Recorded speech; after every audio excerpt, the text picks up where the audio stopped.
Folks, it's with great pleasure I welcome a dawn and golden night, Chris Bartle, the owner of Green Key Real Estate. Welcome, Chris. Thank you. Good to be here. Chris, really wanted to dive into the topic of what Green Key Real Estate is and the sustainable movement that you see happening in San Francisco. Why don't we start though? What is Green Key Real Estate?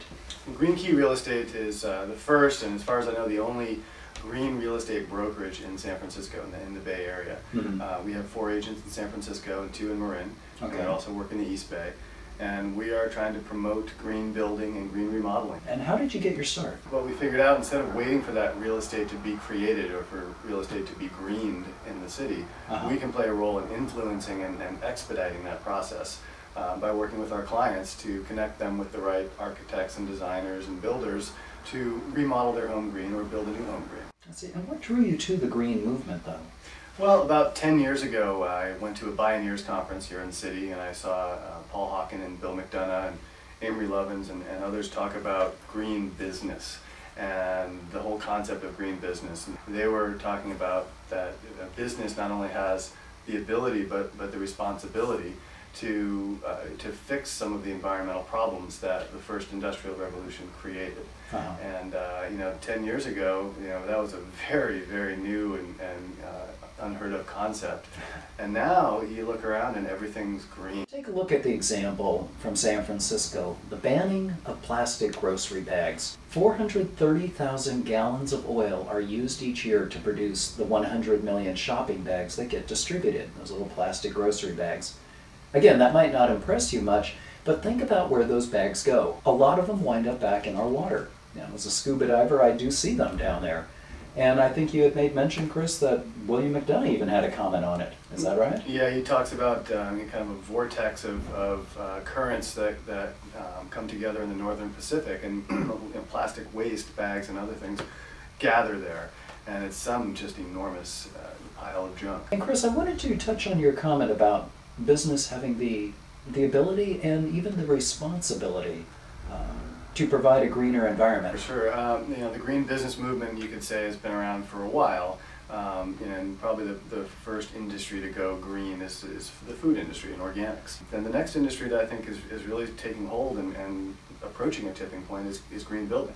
And there's new green building products coming out and practices and certifying bodies to make sure things are done green when in buildings. And the commercial sector is way ahead, the commercial building sector, and that's the U.S. Green Building Council has been very active in creating the LEED certifications for commercial buildings. And then there's an organization in the Bay Area called Build It Green, which is creating a set of similar regulations or criteria for green building for residential homes and new construction and remodeling. So I think that the green building industry is really taking off. It's just getting into the residential sector, and that's going to really explode soon too. Chris, I wanted to jump in a little bit more then about Green Key specifically. The main thing that makes us unique, yes, we offer a high level of professionalism. We all have business backgrounds, sales backgrounds, but we are all also educated in green building and green remodeling practices. We've all been certified as eco-brokers. Eco-brokers, an organization out of Denver. That's a national training and education program you can do online to learn the basics of indoor air quality and energy efficiency and how to sell those features in homes. And then Build It Green has a program locally here called the Green Building Professional Program. And that's a 2 full day classroom experience where you as a real estate agent are in the room with 100 other people that are architects and designers and contractors and city planning officials and building inspectors. And you're learning not only from the professor or the teacher, but you're learning from each other in that classroom. So the depth of knowledge is fantastic. So all of our agents have to go through both of those. In a classroom setting, you're learning from the questions that are asked as much as the information that's presented to you. And so when you hear what's going through an architect's head or what's going through a building inspector's head as they're learning about this new stuff, the answers and the discussion around that is invaluable. Your added value and what is really making you different is in the remodeling process. If somebody wants to create, add on, buy, change, what have you, you have specific knowledge and recommendations. Right, and we're also at the right place at the right time, if you will. The real estate agent is at that transaction when significant decisions are being made about large sums of money being spent, not only on buying or selling the property, but on improving that property. Many buyers, after they buy, will paint or redecorate or put in new carpet or new windows or whatever the project is. Or they may be planning to add a whole new kitchen or new bedroom. So those decisions, we can, because we're working with them right at that purchase, we can influence them and try to get them to talk with a green architect or a builder, etc. Or even if they're doing it themselves, to buy those materials at a green supplier. I do want to ask maybe if you could give a specific example of a home sold or bought and how you influenced the remodeling process. Sure. Clients bought a home last year in Eureka Valley. Beautiful home, 3-bedroom, 3-bath home, really nice place.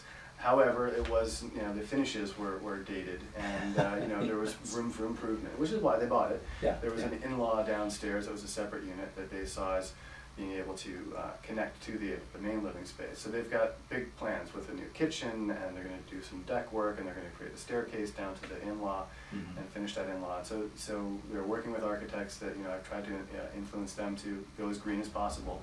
And even if a client picks an architect or a contractor service provider that's not green, they can influence them to become green. So it really can spread that way. And they can, if they have an architect maybe they already know, they can tell them about Build It Green's training and get them into the green thing too. So again, it's spreading the knowledge and spreading the connections as much as possible. Could you speak to a little bit about that in terms of how green has come to countertops and kitchen appliances? One that I'm familiar with is called Ice Stone, and Ice Stone is made from recycled glass and concrete, and it has a terrazzo look to it. It's very beautiful. Comes in many different colors. Okay. We just put a countertop in our bathroom at our house, and it's comparable in cost to granite, and as far as the fabrication is all comparable in cost. And for materials and service providers, there's a couple of different sites that I'll recommend. First is Build It Green. Build It Green has both a database of materials and where you can find them, and they also have a list of certified green building professionals. Is there a directory, and how do the green architects compare in terms of fees and qualifications? I haven't seen any real differentiation in fees as far as green being more expensive at all. If you go to my site, greenkeyrealestate.com, and go to the resources section, we have a list there of service providers that we know. So that's people that we can actually recommend. Excellent. They are also on the Build It Green list, but they're people we've worked with or our clients have worked with, and so a little bit kind of extra level of qualification. Chris, what really matters? A lot of things matter. It's a really hard question to answer in a simple phrase, but I think what matters to me is that what I do with my work life is in influencing others and creating a safer and more healthy planet for my kids and my kids' kids. And that's what keeps me going, for sure.